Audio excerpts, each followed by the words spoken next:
Hello guys, good day sa inyo. Guys, meron tayong gagawin na ngayon na ano siya, Canon siya na flip siya.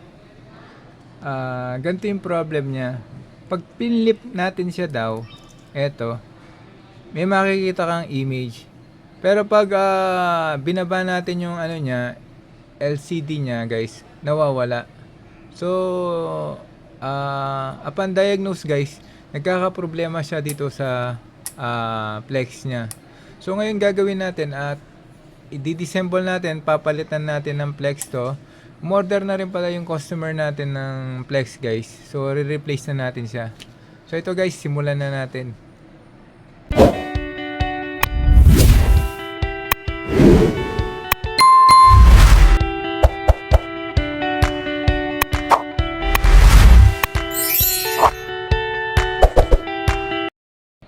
So eto na siya. So gagawin natin, tatanggalin natin yung mga screw rito. Ito, dito, dalawa, dito rin. So yung sa ano niya, pati dito sa may ilalim. So titingnan nyo guys kung saan papunta yung flex niya. So doon nyo hahanapin yung pagtatanggalan ng mga screw niya. Okay? So eto, tapos dito yung isa pa. Meron pa siya ritong isa.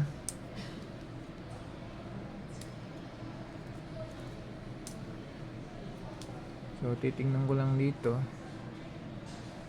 So dito parang wala na. Okay. So yun guys, dito yung isa pa.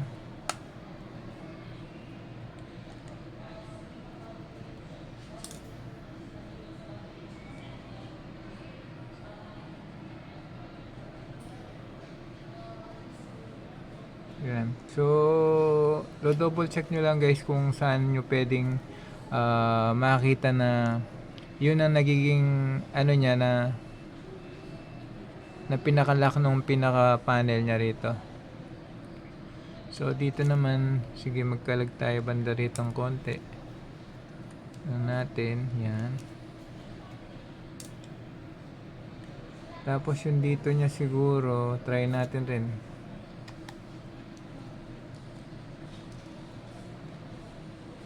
So medyo iba yung screw niya rito.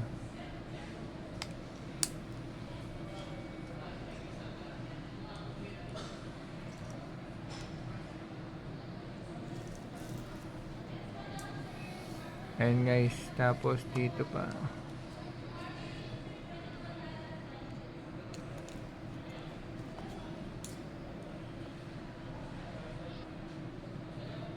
Tapos guys, yung banda rito sa taas, dalawa.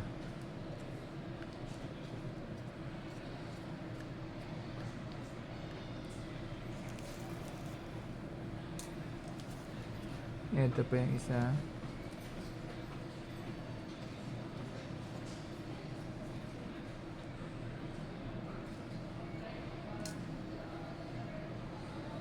So tapos gagamit kayo ng pang-pry guys. Parang knife siya na hindi matalim. Tapos i-ano nyo to. Kasi guys, gagawin natin, tanggalin ko muna yung battery. So ayan. Tapos gagawin natin ay ito pa pala guys. So makikita natin meron pa siyang screw rito. So nakatago siya.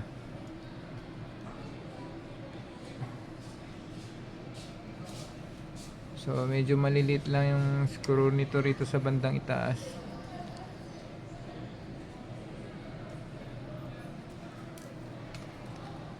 Okay. So dito wala na, dito wala na. So yun, bumukas na to.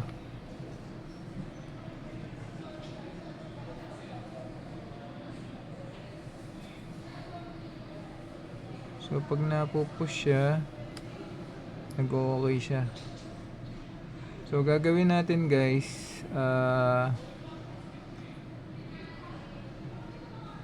tatanggalin natin to, itong pinaka ano niya. lock niya rito. Parang ganyan lang yan, no?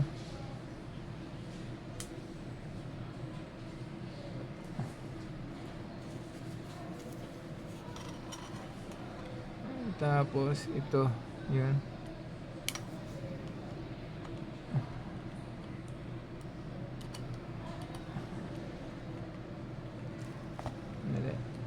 Ito kasi guys, meron siyang lock dito sa pinaka socket niya. So gagawin nyo, ipi-flip nyo lang to. Ayan.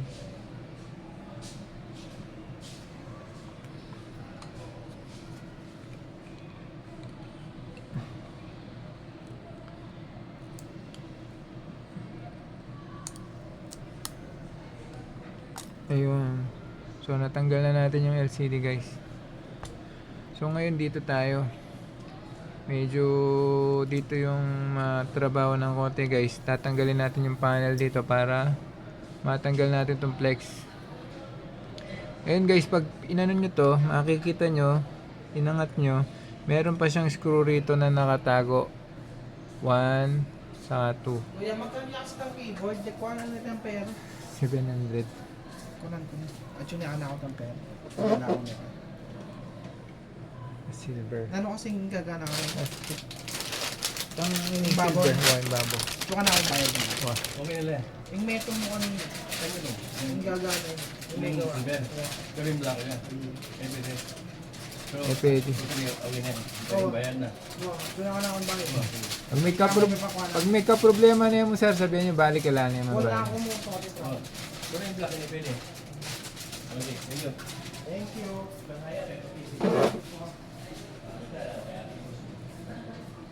Ayun guys, pasensya na guys ha. Hindi ko na-post yung ano natin. So guys, minsan gumagawa rin ako ng mga keyboard, yung mga mechanical keyboard, mga ganon. Tayo nandun, sabi ko ba? So guys, pag natanggal nyo na yun dito guys, yung sa dalawang tornilyo nyo dito, so gagamit kayo ng ano guys, pang pry. So i-flip nyo siya dito sa may pinaka edge nya rito. Ayan. Ayun. So na ano na natin siya. So iangat nyo lang to.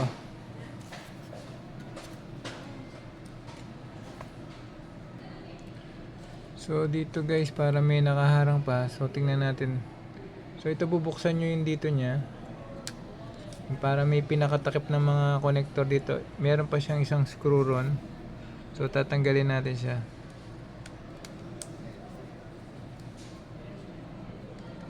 So tatandaan nyo lang guys yung mga screw na tinatanggal nyo, kasi importante yon para kumapit yung mga ano nya guys. So yun, natanggal na natin guys. So yun, ganun pa rin. I-flip nyo siya. Ayan. So ito, dandanin nyo guys, kasi meron siyang flex yung pinaka panel board nya rito. Ito, kailangan ingatan nyo.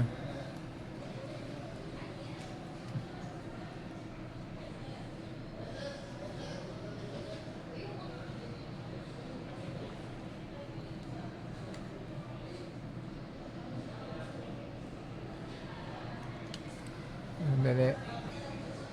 So medyo dandanin natin.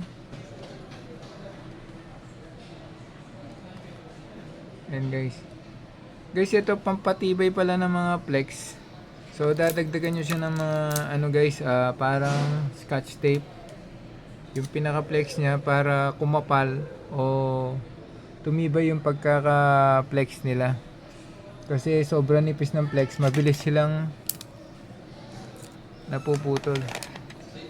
So gagawin natin yung flex nito. So lalagyan natin siya ng additional scotch tape. Yan. Yun. So ngayon hindi ko na siya tatanggalin guys, para parang mahirap kasi pag binunot natin doon, pag kinabit natin parang medyo mahirap siyang isaksak. So ito na lang yung flex nito, nakasaksak naman. Itong flex ng panel na to, hindi na natin tatanggalin. Itong pinaka panel board niya rito, kasi Dito yung mga button niya guys. Yung mga button niya, ito yung pinaka-flex niya. So dahan-dahanin nyo lang. So pag naputol to guys, another na naman cost to. So gagawin natin, ito na lang ipupul natin yung pinaka-flex niya rito. So i-flip nyo yung ano niya rito guys. Yung lock. Ayun, papunta ron. Tapos pwede na natin tong hilahin. So before natin gawin yun guys, tingnan muna natin yung pang-replace niya kung tugma. So ito.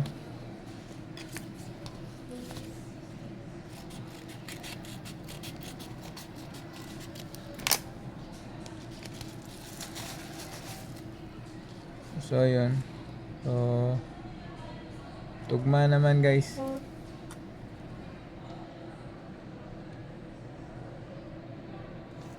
Okay. Ayan. Tapos ipupul na natin to.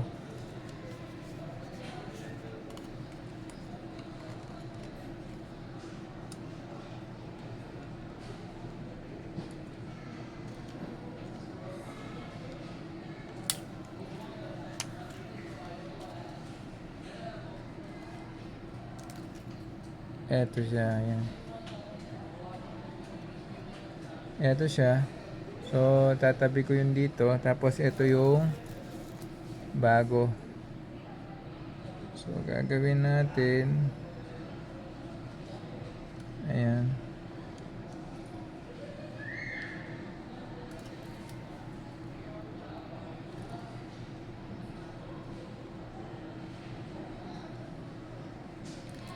So, ngayon guys, paano nyo tinanggal yun? Ganun nyo rin babalik yung bago.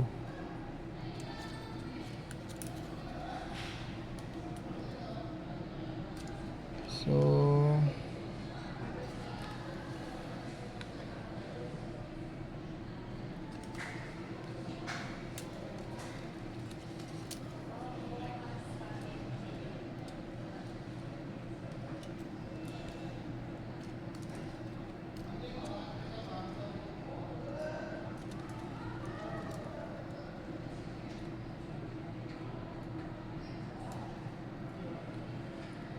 So yun guys, ginawa ko, tinanggal ko na yung pinaka ano niya rito. Kasi medyo mahirap siyang i-insert tong bagong flex. Yan, pero ngayon komportable na tayo na i-insert natin yung bago.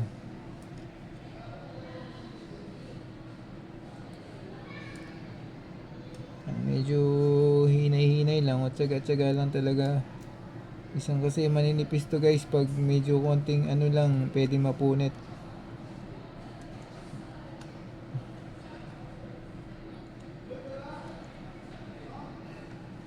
Yan. So yan, pag na-insert nyo na yung pinaka-flex nya, so ilalapat nyo na dito. Yan. So meron naman silang hulma guys, yan.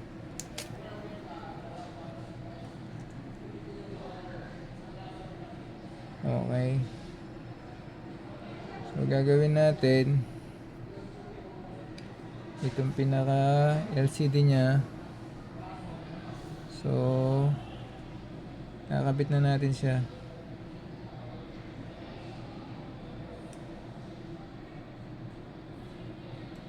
Yan.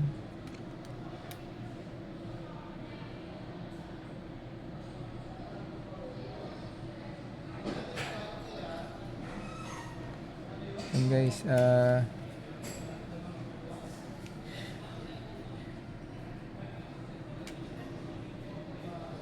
ay, dali guys, huwag muna natin tong kakabit kasi meron pa pala siyang naka hidden screw ron.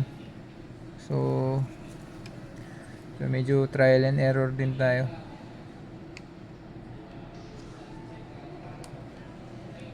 Patatanggalin ko lang ulit. So yun, natanggal ko muna itong ano guys. Unahin natin itong pinaka board nya ulit, pinaka button board nya. So insert natin itong pinaka flex nya dito sa socket nya. Okay guys. So yun guys, nakakabit na natin. So gagawin natin, screw na natin siya rito. Dito guys, yung ano, para makakabit na natin yung LCD, yung nakatagong screw rito, kailangan muna natin unahin bago natin makakabit yung pinaka LCD nya.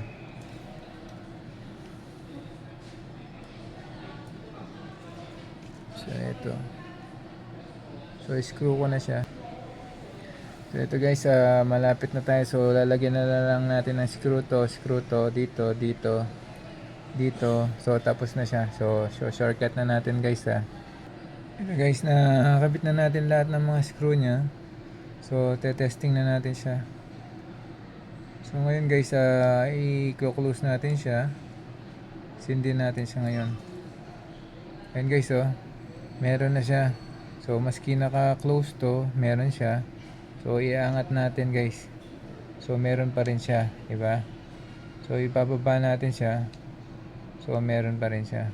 So talaga yung pinaka naging cost nito guys, itong pinaka flex niya. Ayan guys, sana nagustuhan niyo yung tutorial natin. Sa susunod ulit, sana lagi nyong supportan yung channel natin. Kung di man sa mga digicam guys, meron din akong gumagawa, mga printer din, desktop, laptop, yan ang mga ginagawa rin natin. May mga kamag-anak kayong gusto magpagawa. Guys, sige, thank you so much and God bless. See you once again. Bye.